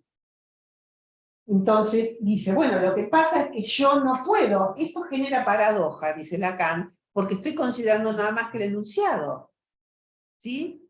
O sea, si es nada más que el enunciado, yo miento, entonces tengo que decir, si miento estoy diciendo la verdad, y si digo la verdad no miento, pero yo puedo pensar que estoy diciendo yo miento en el enunciado, y en realidad en la enunciación hay otra cosa, por ejemplo, un yo te engaño, ¿sí? Entonces, si yo considero la enunciación, no me genera paradoja la autorreferencialidad en lo que siempre fue paradójico, digamos, o paradojal para la filosofía respecto del yo. Entonces, el modo que yo tengo de pescar la enunciación de yo te engaño es esto, ¿sí? Mientes, me engañas, pero creyendo que me engañas, dices la verdad. Y esa es sería la posición del analista. Lo cual quiere decir, ¿es la verdad absoluta? No, es la verdad entramada en el engaño. ¿Sí? Entonces, en el ejemplito de Boyalenberg sería como digamos, la idea de desnudar el engaño, ¿sí? Pero no es eso el trabajo del análisis. El trabajo del análisis es saber que están entramadas la verdad y la mentira, ¿sí? Y que entonces se disuelve la oposición. Porque si yo me enamoro de la verdad, y lo que quiero es llegar a la verdad de la milanesa, de lo que alguien está diciendo, estoy conduciendo el análisis hacia contra toda, o hacia una verdad última, casi religiosa, o hacia una verdad de constatación. ¿Sí? Yo todo el tiempo tengo que poder considerar que está entramado el engaño y la mentira con la verdad. Entonces por eso no me importa a mí si alguien me está mintiendo. Seguramente para el que habla no es lo mismo si está mintiendo o no está mintiendo. ¿Sí? Pero si vos tomás esa palabra en su valor de verdad, ya eso ya no importa. En todo caso va a ser responsable de su mentira. Sí, claro, se contradice, o ponele que alguien te mienta y vos no sepas que te están mintiendo. Claro. ¿Sí? ¿Cómo vas a saber si te están mintiendo o no? Ahora, si vos tomás como valor de verdad eso que está diciendo alguien, está comprometiendo subjetivamente a el otro con su mentira. Entonces, al contrario de lo que podría ser ir a confesarse, ¿sí?, con el cura para que lo absuelva de su mentira, resulta que al tomar el valor de verdad de lo que dice, alguna consecuencia sobre el compromiso con su palabra tendrá sobre ese que mintió. Además la confesión se queda en el enunciado. ¿Cómo? La confesión se quedaría en el enunciado. Claro. Entonces, si vos tomás el valor de verdad, alguien lo estás comprometiendo con lo que dice, y ahí es donde haces introducir la enunciación, ¿no? O sea, lo que no hay es el otro que te absuelva, ¿sí? Ni el otro que te diga estás mintiendo. Como puede ocurrir, como ocurre, digamos, en Boyalenberg, como ocurre en todas las otras dimensiones de la vida, ¿no? En donde si vos le mentís al otro, el otro te puede decir, no, che, me estás mintiendo, o venir y decir, che, me mentiste al final, ¿no? El tema de la mentira es algo que Lacan trabajó mucho, justamente por eso, digamos, ¿no? Porque es un determinado compromiso muy particular del que habla con lo que dice, ¿sí? ¿Qué necesidad tengo de mentir? ¿Sí? Por un lado, engaño al otro. Esa es la dimensión del engaño de la palabra. Pero al mismo tiempo, ¿yo por qué estoy mintiendo? ¿No? ¿Se entiende? Hay algo que divide al que está hablando. En el acto mismo de mentir, hay un compromiso muy particular con la palabra cuando mentís, ¿no? Ocultás, engañás, digamos, te engañás. Fenomenológicamente es muy interesante el tema de la mentira, ¿no? Más todo el trabajo que implica sostener esa mentira. Claro. No, por quien decía que tan relacionado a la verdad que está el que miente. Exactamente. Gracias por traer esto. En realidad, lo que ocurre es que ese que miente tiene una relación con la verdad que es mucho más particular que el que dice la verdad sin más. Quizás es más fácil decir la verdad que mentir.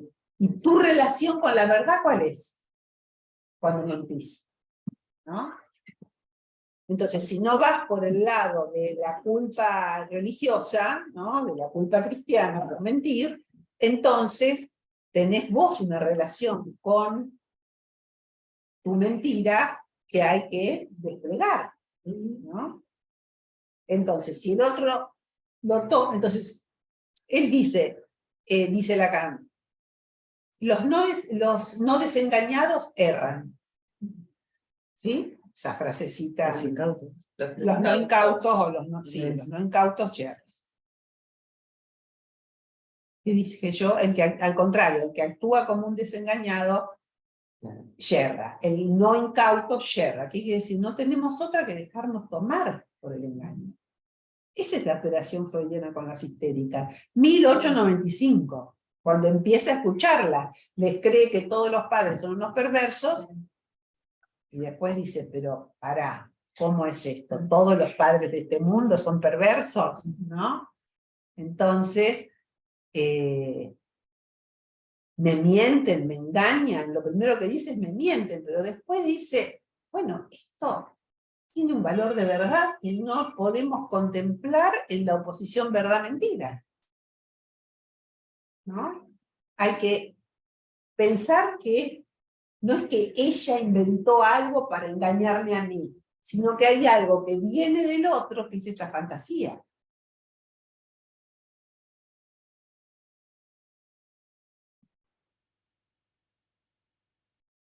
Bueno, entonces, sin esta dimensión es absolutamente imposible analizar.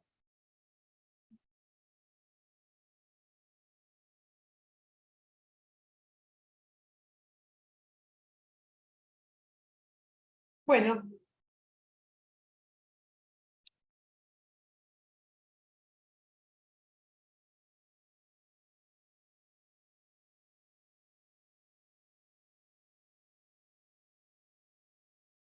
Para terminar con algo más lindo de todo esto, vamos al ejemplo de Taos, que es tan hermoso. Estaba pensando así.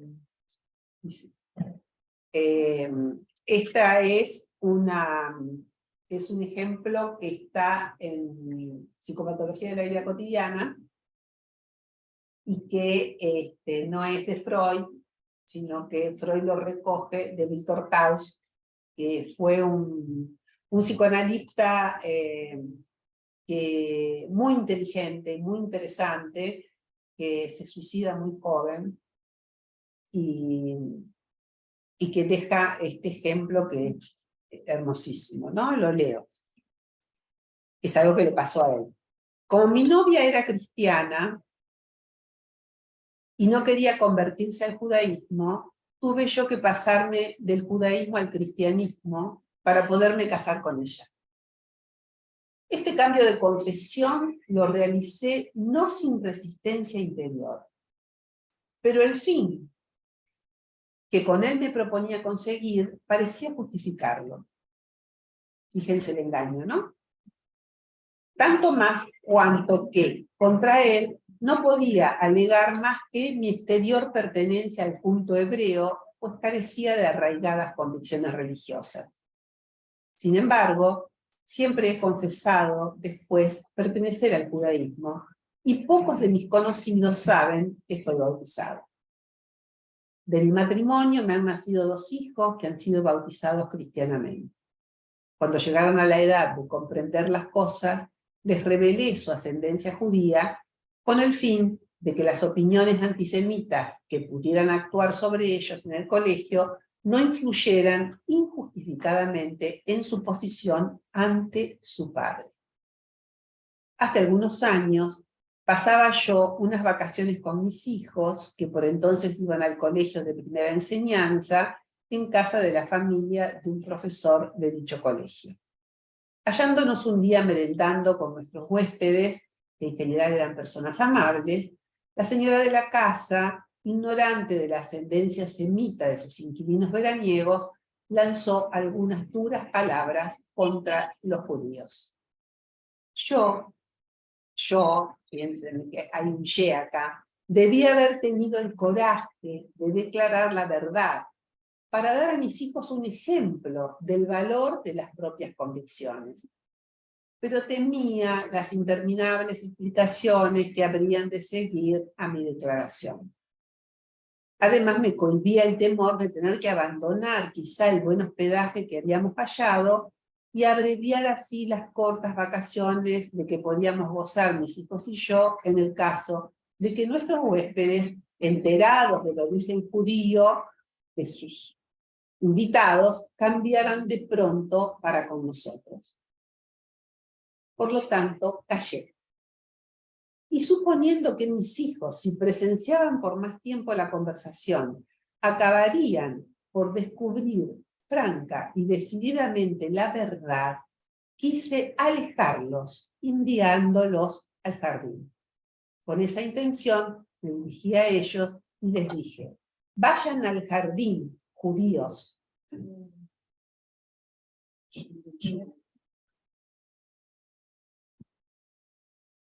Y advirtiendo enseguida mi equivocación, rectifiqué: muchachos, Jugend.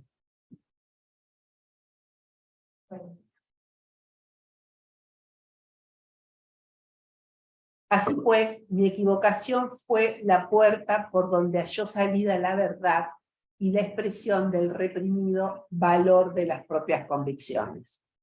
Los que me oyeron no sacaron consecuencia ninguna de mi equivocación, pues no le dieron importancia alguna.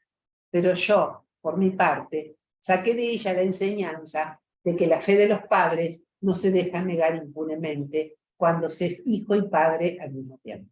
Es una maravilla. Una maravilla este ejemplo, te da la pauta del psicoanalista que habría sido Tausk, ¿no? Bueno, ¿qué hizo el inconsciente? Sustituyó una D por una G y dijo la verdad, ¿no? Ahora, ¿qué pasó? Dice él. Para los que me escucharon no tuvo ninguna consecuencia, ¿sí? Porque estaba en una equivocación. Pero para el que habla, lo que pasa es que este tipo es de una ética, ¿no? Que puede decir y en media página contarte toda su historia y toda su neurosis. Bueno, ahí está, la verdad surge de la equivocación. La verdad surge de la Claro. equivocación, efectivamente. O sea, una mera sustitución significante dice esa verdad que él necesitó ocultar y reprimir, dice él, ¿no? Pero además está todo ahí, porque esto de este yo, ¿no? Este ye, digamos, ¿no? Yo soy judío, pero me casé, ¿no? Me convertí al cristianismo para poder casarme con ella, porque la amaba. Bueno, ahí, por ejemplo, está, todo eso es el engaño del yo, ¿sí? ¿Qué es lo que hace eso? Y esto lo encontramos todo el tiempo cuando los pacientes nos cuentan cosas que hicieron, ¿sí? ¿Qué hace eso? Velar la verdadera determinación. Es la neurosis, claro. Entonces, yo no, lo que pasa es que yo lo hice porque la amaba y como ella no se quería convertir, entonces yo me tuve que convertir porque me quería casar. Sagradas historias. Sagradas historias. Esas son, claro, las sagradas historias del yo que habla convencido de que es eso por lo que lo hizo. Ahora, las razones del yo. Exactamente, las razones del yo. Ahora, después del fallido, y esto es muy interesante, después del fallido, y de que, bueno, por eso digo, este tipo de una ética especial, digamos, relevante, porque nosotros a analizar esto nos llevaría varias sesiones de trabajo, ¿no? Pero bueno, después del fallido, ya él no puede creer en eso. No puede creer que lo que hizo fue pasarse porque la amaba y que si no, viene la interpretación. La fe de los padres no se puede negar impunemente. ¿Sí? O sea, bueno, yo me casé porque total, yo no tenía una verdadera convicción con el judaísmo, un verdadero compromiso, es que me venía de familia, lo heredé, ¿no? Entonces, todas las razones del yo para justificar un acto fundamental. El tipo se pasó de religión para casarse y después, ¿qué pasa cuando nacen los hijos? A ellos les dice la verdad. Pero lo interesante es el por qué. Dice, para que las opiniones antisemitas no lo pusieran contra su padre. ¿Sí? O sea, el rechazo de él hacia su propio padre, ¿no? Hacia lo que venía de su propio padre, lo encuentra, ¿no? Como temor, teme encontrárselo de sus hijos. Por eso les dice, ¿no? Pero bueno, y además, en el ejemplo está clarísimo también, otra vez las razones del yo. Bueno, no lo dije porque si no, y las vacaciones eran cortas, y estos eran tan buenas personas como nos habían acogido, y si yo decía que era judío, con estos antisemitas me iban a echar. ¿No? No es por todo eso, por lo que me dijo. No, mirá, yo soy judío. ¿Sí? O sea, se repite, ahí tenemos la repetición del rechazo. Y la verdad viene otra vez con relación a los hijos, pero desde el inconsciente, desde el otro. Él no quería para nada decirle judíos a los chicos en ese contexto, y lo dijo el inconsciente. La marca de la decisión. Totalmente concernido. Bueno, el ejemplo es maravilloso. Bueno, dejamos, y vos decías, Flor, que había algo que querías agregar. No, lo fuimos diciendo en realidad sobre la marcha, pero creo que tampoco que esto que estuvimos escuchando de Estela le da como todo un marco a el módulo. Claro, porque aparte también, además del chiste, nosotros también trabajamos más sobre los sueños, ¿no? Que también, en realidad es lo mismo, o sea, es otra formación inconsciente, también el sueño de Irma, el sueño de pico de pájaro, no, de los picos de pájaro. Bueno, construcciones que también habla mucho de los modos de confirmación del sujeto, ¿se acuerdan los modos de confirmación a partir de una interpretación? Como también este tema de la verdad y la mentira, bueno, cómo nos anoticiamos o de dónde nos sostenemos para saber si una interpretación es verdadera o no.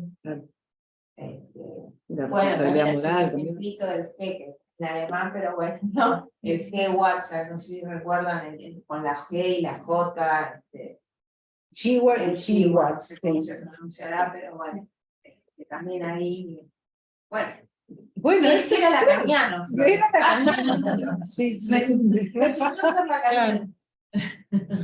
Claro, es la sustitución de un significante por otro, Claro. y bueno, y ahí escuchás el sujeto, ¿no? Si vos lo tuvieras, si alguien viene y te dice, mira lo que me pasó el otro día, estaba con mis hijos y les dije judíos, ¿no? Le dice esto, ahí, ¿no? Vos escuchás el sujeto, ¿no? En esa sustitución un significante a otro. Tiene que haber una interrelación. Por supuesto. ¿Cómo? Que lo coloca, aunque habla en relación. Claro.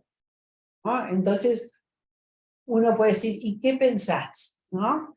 De que te haya pasado eso. Suponete que son las cosas elementales que uno dice, ¿no? ¿Pero por qué? Porque uno, justamente siempre, y esto siempre tienen que tenerlo como premisa, digamos, para cuando analizan. Cada vez que alguien te cuenta algo que hizo, ¿sí? Cada vez que hay un acto, cada vez que hay una repetición, hay que interrogarla.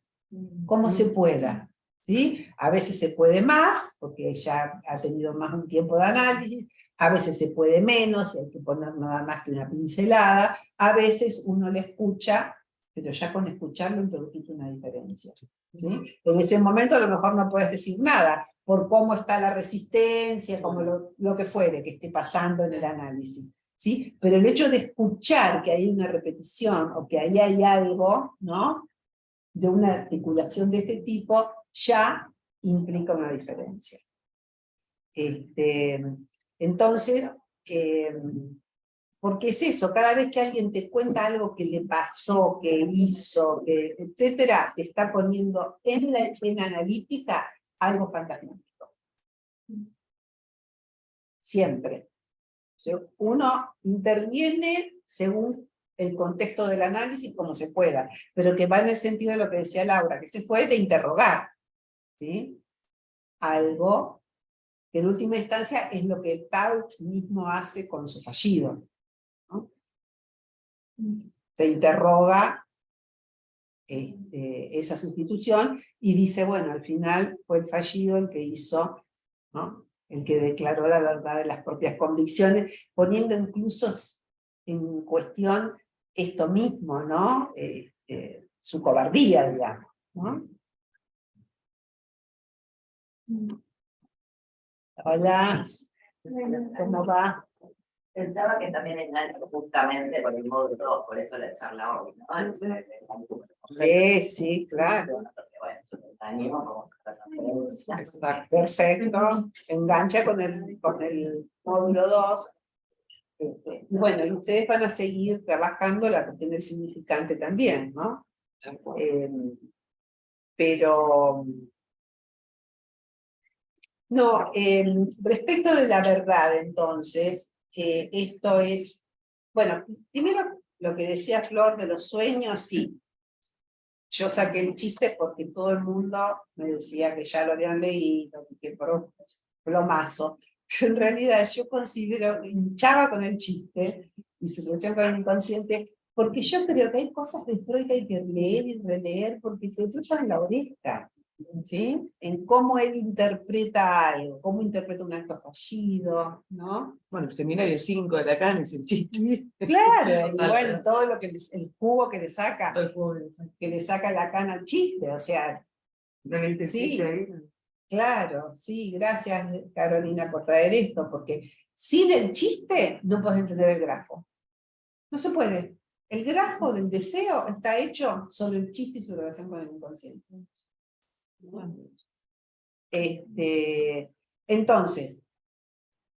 Entonces, bueno, por eso dije, bueno, leamos la interpretación de los sueños, porque ahí hay determinados sueños en donde hay cuestiones fundamentales, por ejemplo, cómo el sueño está en función del fantasma, ¿sí?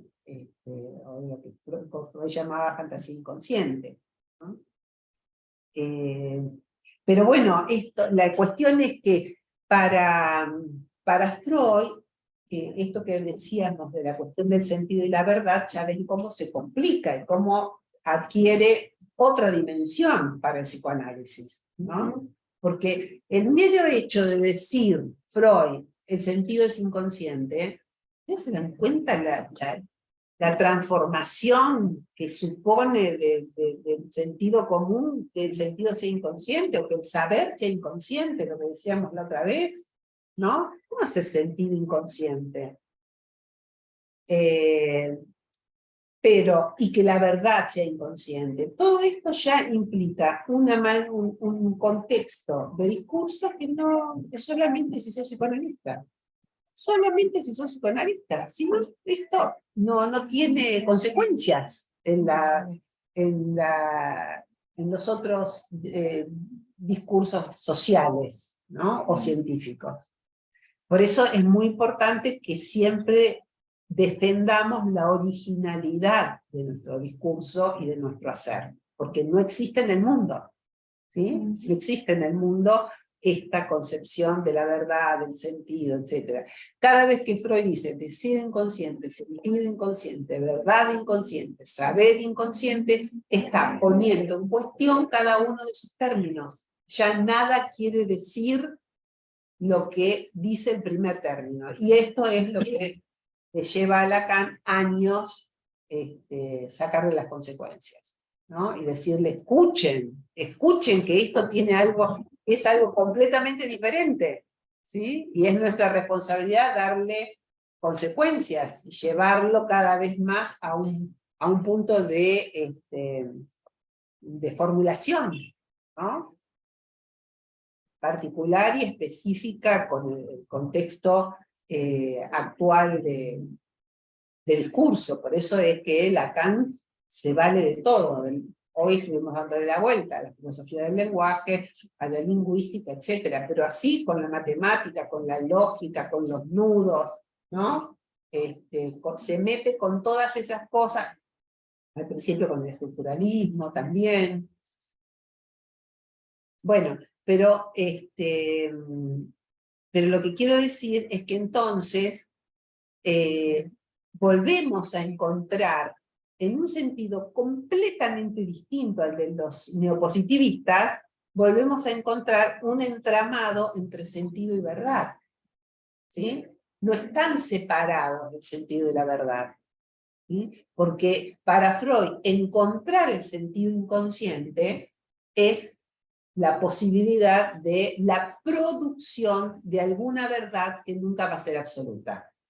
Lo que pasa es que estamos en las antípodas de los positivistas, ¿sí? Porque para los positivistas el enunciado solo tenía sentido si se podía contrastar con una realidad concreta, ¿no?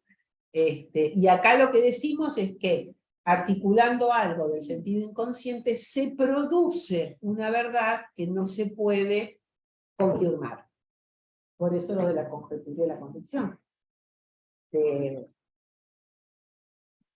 texto de Freud, de construcciones en análisis. No es que esa verdad que se produce va a tener un sí o un no rotundo, sino que, y esto quiere decir el medir de la verdad, la verdad se dice a medias, el yo la verdad hablo. Por eso es que siempre hay que poner el diálogo a Lacan con Freud. Más allá de ponerlo en diálogo, como hicimos hoy, con el contexto teórico, discursivo del que a él le ha servido, ¿no? La cuestión es si puede aparecer otro Lacan. O sea, alguien que desde el centro mismo del psicoanálisis, con las referencias que vaya teniendo de su siglo, digamos, pueda renovar ciertas formulaciones, ¿no? Por ahora ni por asomo. Pero bueno, esta es la cuestión. Cuando... No sé, me parecía que tenía... Bueno, entonces volvemos a tener una determinada relación del sentido con la verdad, y partiendo de una relación diferente de la verdad con la mentira, ¿no? Porque ya no es verdadero o falso, ¿sí? Cuando yo digo mentira, no es verdadero o falso, no es falso en el sentido de la lógica, porque eso para nosotros está perdido de entrada, ¿sí? Sino que Lacan dice mentira, retomando el inicio del psicoanálisis freudiano. Ellas me mienten. Es la mentira, no lo falso. ¿Sí? La mentira, que es esto que dijimos antes, desarrollamos antes, del compromiso del sujeto con lo que dice. Que a veces puede parecer paradójico, pero insisto en esto, que el sujeto está más comprometido con la verdad cuando miente, que cuando se saca de encima la verdad diciendo, yo no miento nunca. ¿No? Bueno, chicos. Bueno, una discusión.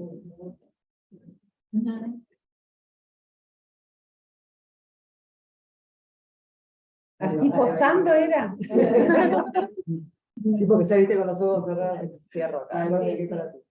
Chao a la gente que está en el Zoom. No los pude mirar porque... Besos. No, pero se puede sacar de la grabación. La página de Senda, porque después subimos cosas.